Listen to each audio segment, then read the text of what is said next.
जय संविधान, जय भीम, महात्मा गांधी की जय, गोडसे मुर्दाबाद। 4 PM न्यूज नेटवर्क में आज मैं बात करना चाहता हूं। कुछ वकीलों ने एक प्रेस कॉन्फ्रेंस की है और उन्होंने जो उनका अधिकार है, जो उनका कर्तव्य है, देश के लोकतंत्र को बचाना, देश के संविधान को बचाना, जो न्यायालय का भी कर्तव्य है, जो हम सबका कर्तव्य है, 142 करोड़ भारतवासियों का कर्तव्य है कि देश के संविधान और लोकतंत्र को बचाया जाए। उस सिलसिले में वकील महोदयों ने एक प्रेस कॉन्फ्रेंस की है, उन्होंने कुछ प्रश्न उठाए हैं।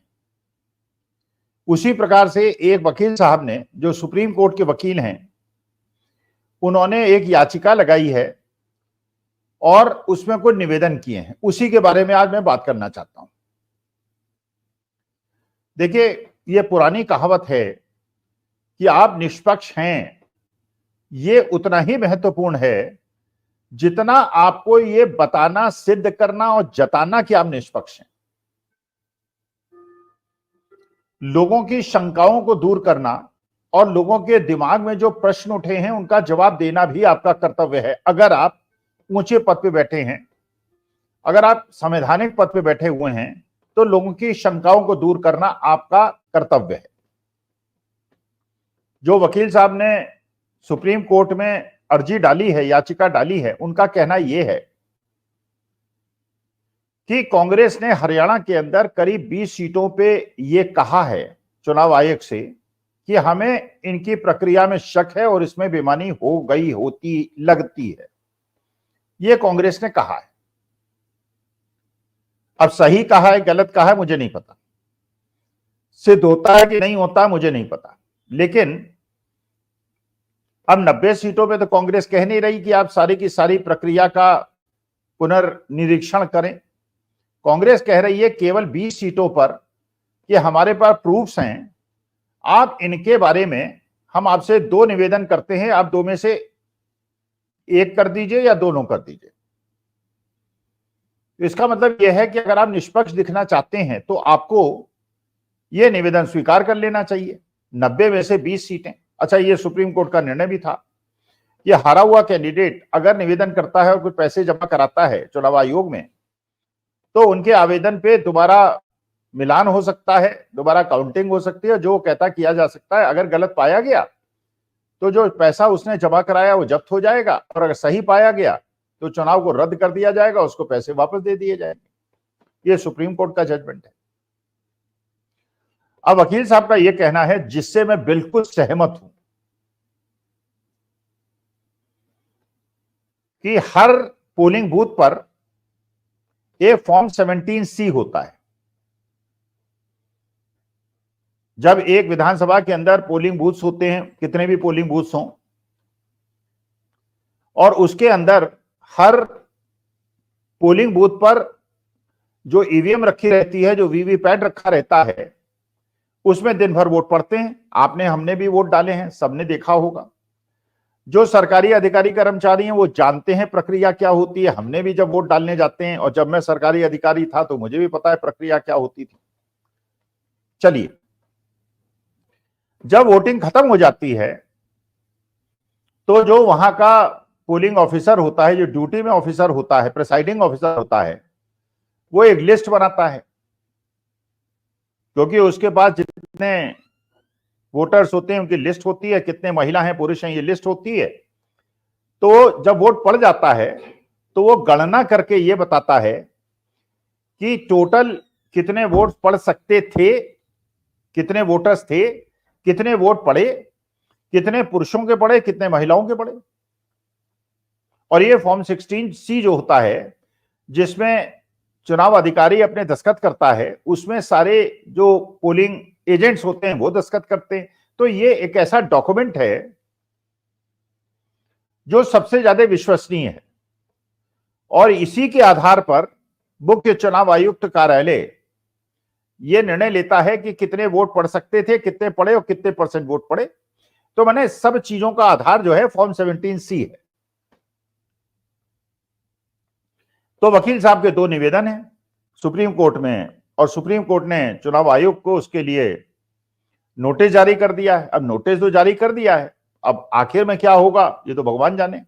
हम तो अपेक्षा कर सकते हैं, हम तो अपनी राय दे सकते हैं क्या न्यायोचित लगता है। तो पहली बात ये कि अगर सारे पोलिंग बूथ पर, अब 20 कॉन्स्टिट्यूएंसी का करना है, 90 का तो करना नहीं है, 20 कॉन्स्टिट्यूएंसी में जितने भी पोलिंग बूथ हैं और उसमें जितने भी मान लीजिए 2000 पोलिंग बूथ हैं तो 2000 फॉर्म 17C होंगे, जिसमें ऑफिसर के भी दस्तखत होंगे और बाकी लोगों के भी दस्तखत होंगे, और ये चुनाव आयोग में गया होगा जिसके आधार पर चुनाव आयोग ने कहा होगा इतने % वोट पड़े। इसको अपलोड कर दिया जाए वेबसाइट पर।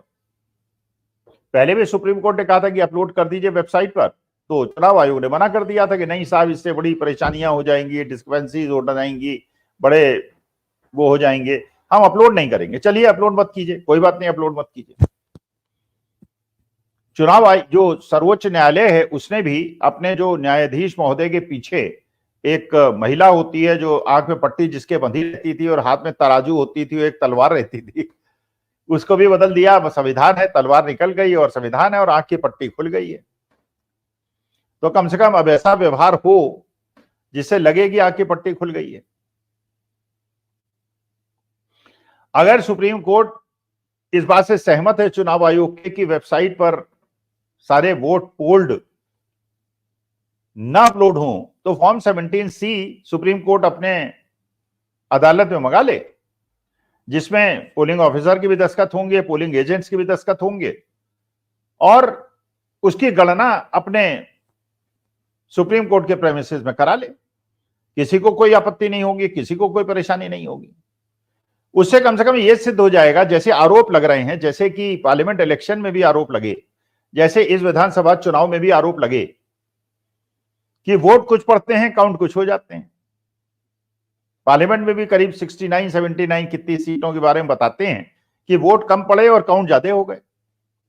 यहां भी बार बार चुनाव आयोग अपने आंकड़ों को बदलता रहा, जबकि जब कोई भी पोलिंग ऑफिसर होता है, जब पोलिंग खत्म हो जाती है सीधे जाता है चुनाव दफ्तर में और वहां जाके वो 17C और ईवीएम को और वीवीपैट को सबमिट कर देता है, और वो कुछ समय के बाद चुनाव आयुक्त को सब इंफॉर्मेशन मिल जाती है। आज तो उसका व्हाट्सएप का और पता नहीं कौन कौन से आर्टिफिशियल इंटेलिजेंस के टूल्स हैं, तो मिनटों के अंदर सारी इंफॉर्मेशन आ जाती है।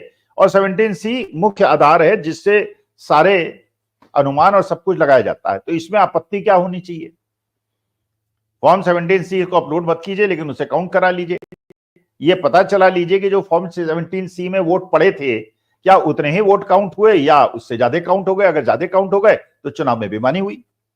अच्छा, 90 सीटों में ये होना नहीं, ये होना है केवल 20 सीटों में, तो करा लीजिए, क्या परेशानी है। अगर आप जनता के विश्वास को, लोकतंत्र और संविधान के प्रति उसका जो विश्वास है उसको कायम रखना चाहते हैं और आप लगता है कि आप फेयर हैं, तो आपको कराने में क्या परेशानी है।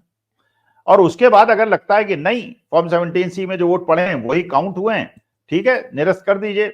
जो हो गया हरियाणा में हो गया, हम लोग मान लेंगे कि सारे सेफोलॉजिस्ट गलत थे, सारे सर्वेस गलत थे, सारे पत्रकार गलत थे, और एक अंडर करंट ऐसी थी कि वोटर खुद कह रहा था हम कांग्रेस को वोट दे रहे हैं, लेकिन जीत गई बीजेपी।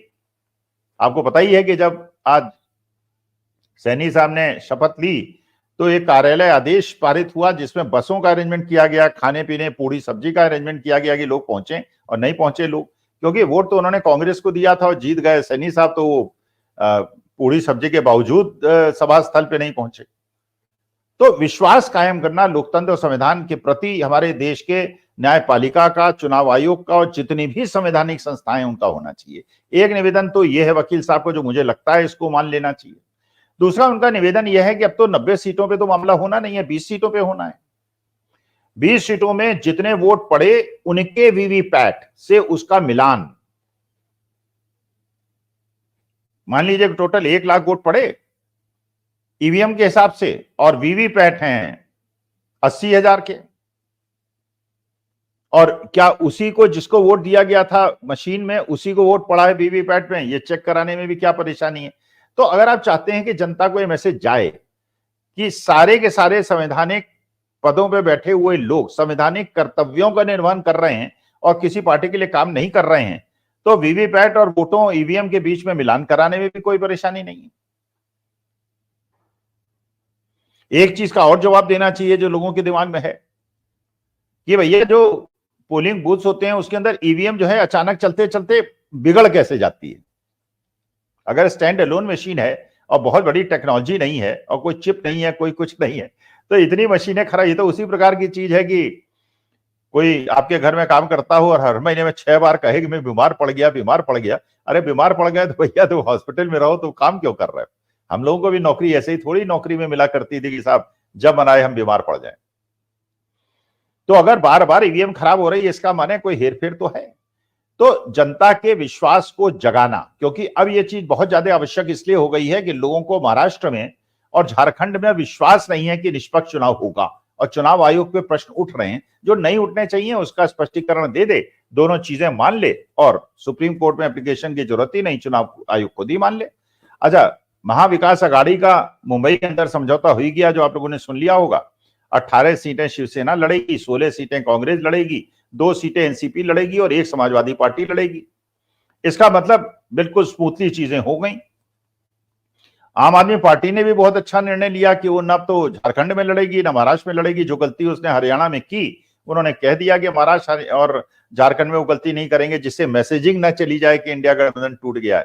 तो मेहनत तो हो रही है, जनता भी वोट देगी वहां विकास आघाड़ी को और जेएमएम को और कांग्रेस को, लेकिन जीतेगा कौन ये इस बात पे डिपेंड करता है कि हरियाणा में जो ये वकील साहब ने ये एप्लीकेशन लगाई है इस पे सुनवाई होती है, इसमें अच्छा निर्णय होता है या इसको भी डिले कर दिया जाता है और चीजों को कपड़ों के नीचे ढक दिया जाता है। थोड़े दिनों में पता चल जाएगा। लेकिन लोकतंत्र और संविधान को बचाने के लिए मेरे ख्याल से चुनाव आयोग को बिना न्यायालय के हस्तक्षेप के इसको मान लेना चाहिए, जिससे हमारा विश्वास उन पे बना रहे और राजीव अग्रवाल साहब पे जो इधर उधर की टिप्पणियां होती रहती हैं जो हमें भी अच्छी नहीं लगती वो बंद हो। नमस्कार, धन्यवाद, प्रणाम।